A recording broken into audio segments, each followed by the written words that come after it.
Assalamu alaikum. Hope all of you are doing well. This is Naimuddin Khandokar from Kumilla University, Department of CSC, MSc Running. So today I'm going to present about ensemble learning, where we are going to discuss about bagging, boosting, and stacking. Let's start with the presentation. So before going to the main concept, let me briefly explain the objective of the presentation. There are four main objectives. First, we will understand what ensemble learning is and why it works. Second, we will learn how to distinguish between bagging, boosting, and stacking. Third, we will compare these strategies, risk, and practical applications. And finally, we will understand how to select appropriate ensemble strategy for participating the problem. The main question of the guided presentation is when does a group outperform one model? The question is actually the foundation of the learning. So let's deep dive into this. What is ensemble learning? Ensemble learning is machine learning approach where multiple models combine their predictions to procedure one stronger and more reliable result. We can think of a process that three simple stages. First, we have a several learners. Second, we apply a combination rule to their predictions, and finally we got final predictions. For example, imagine we ask several machine learning models to classify the same customer as high or low or risky.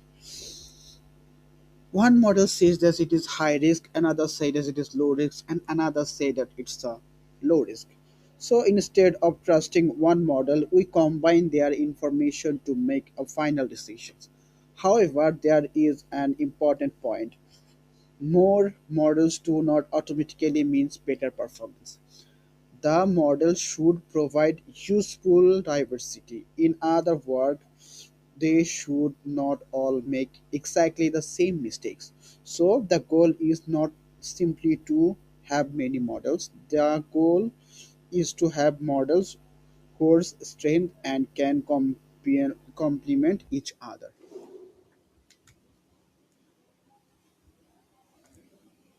Now let's talk about the why combines the model. Now the question is why do we need to combine the models? A single machine learning model have several problems. It may to be simple, which means it cannot capture important pattern in the data. This is related to high bias. On the other hand, a model may high sensitive to the particular training sample. This is called high variance. High variance. Another common problem is overfitting, and another is ensemble learning is the change to error this problem. For example, some ensemble method mainly focus on reducing the variance, while other focusing on the predicting the error or loss. The overall goal is reduce the error and improve the robustness. But there is one important qualification: an ensemble is not automatically better than a single model.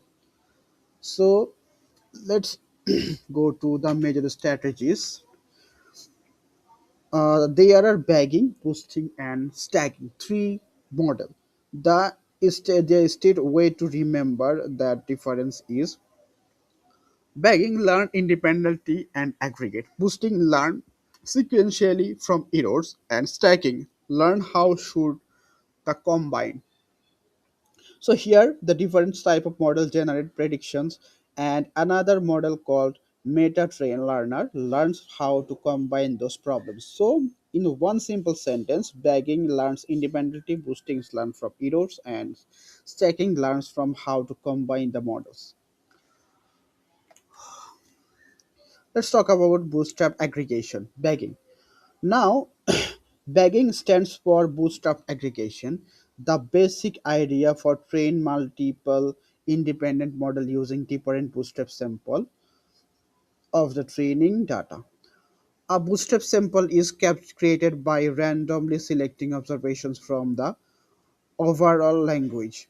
For example, we have model 1, model 2, and model n. After training, all those models make predictions. For classification, we can use voting. For regression, we can use averaging. The most important effect of baking is it reduces variance and improves stability. In other words, instead of relying on one model that may change significantly with the training data, we combine several models to obtain more stable result. Then talk about random forest. Random forest is essentially a collection of decision trees, but random forest adds another important source of randomness is tree robins, random observation, and random features. The benefit of the random forest can provide most stable monitoring predictions that a single decision tree. For example, a single decision tree can change significantly if the training data changes slightly, but when many different trees are combined, those individual validations can cancel each other out. That's why the random forest is such a popular practical ensemble learning algorithm. Now learning sequentially. Now let's talk about boosting. Boosting is different from bagging. In bagging, the model are trained independently, but boosting model are trained sequentially. The basic idea is iterative error corrections. So finally, all the learners are combined into the Ensemble learning. So the key idea of boosting is each new learner tries to improve their weakness of the current ensemble. This makes boosting particularly powerful to many structure or tabular machine learning problems. Now let's talk about ADA boosting and gradient boosting. Two fundamental examples are ADA boosting and gradient boosting. Let's first talk about ADA boosting. ADA boosting or adaptive boosting gives more attention or to difficult or incorrectly classified examples. So after one learner makes mistake, the next learner pay more attention on those difficult examples. In simple terms, easy example receive less attention while difficult example receive more attention. Now let's about talk about gradient boosting. There are each new learner is fitted in the direction that helps reduce the losses function. So instead of simply changing example weights, gradient boosting use that information from the current predictions errors to improve the learner. There are also highly optimized implementation of gradient boosting such as XG boosted Lightroom and cat boost. Those algorithms are widely used because they can provide strong predictions performance, especially on structured database. Now let's talk about boosting in a churn prediction. Suppose a company wants to predict which customers are likely to leave the company. We start with the first shallow decision tree. The tree makes some incorrect predictions. Instead of ignoring the errors, boosting ID identifies the difficult cases. Then the next tree focus on those errors. After that, another tree is added to further improve the predictions. Step by step, so this goes on. On one model improves another model, and this process continuously done by iterative.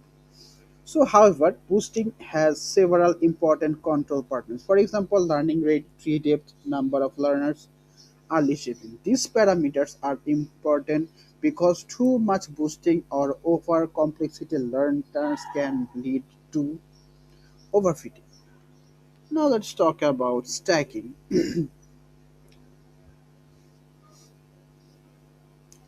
Uh, mm, Stacking is one of the most important. Uh, Stacking is third tactic stacking. Stacking is called stack generalization. The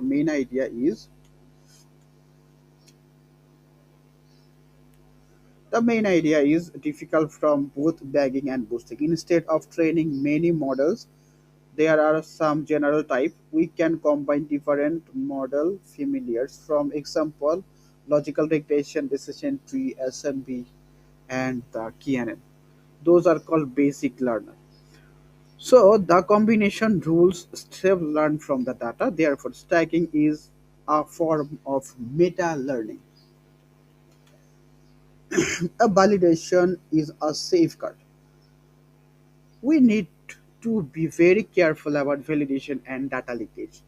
The general process: first we split the training data into a folds, then we train the base model, next we generate out the folder of the predictions.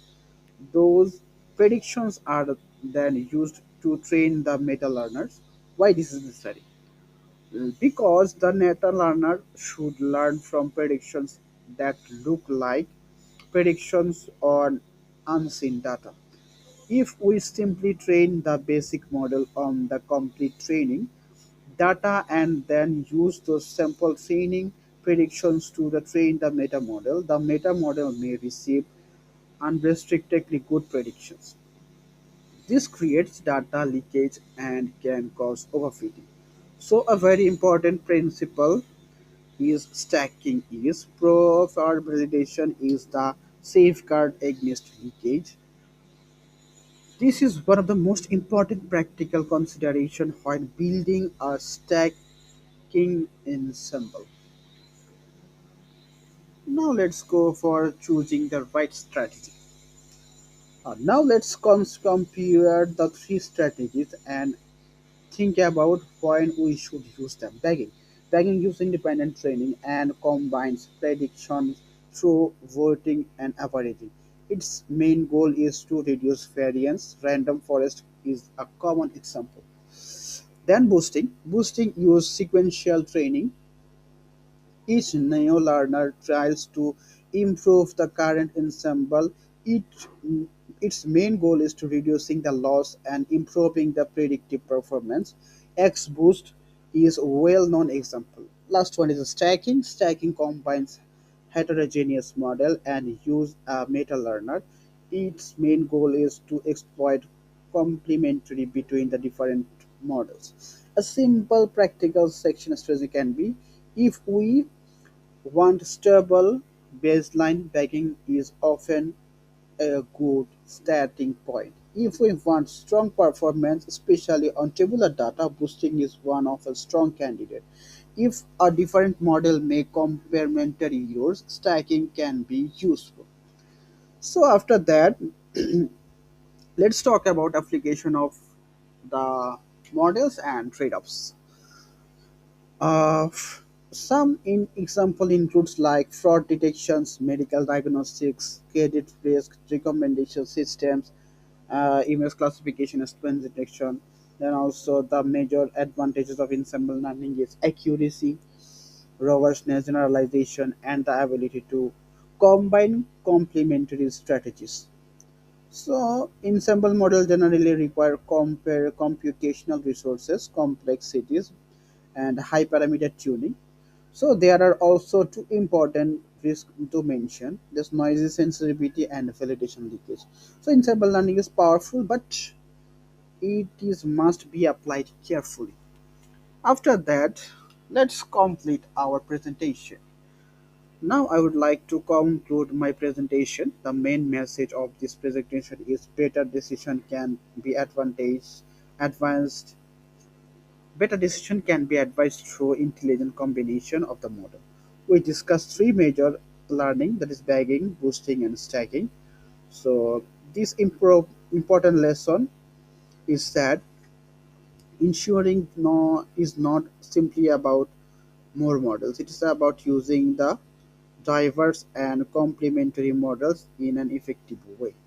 So thank you so much for hearing my voice and hope you enjoyed my presentation. Now, if there are any question, please let me know. Otherwise, I'm completing my presentation. Thank you so much for my attention. Thank you so much for the attention.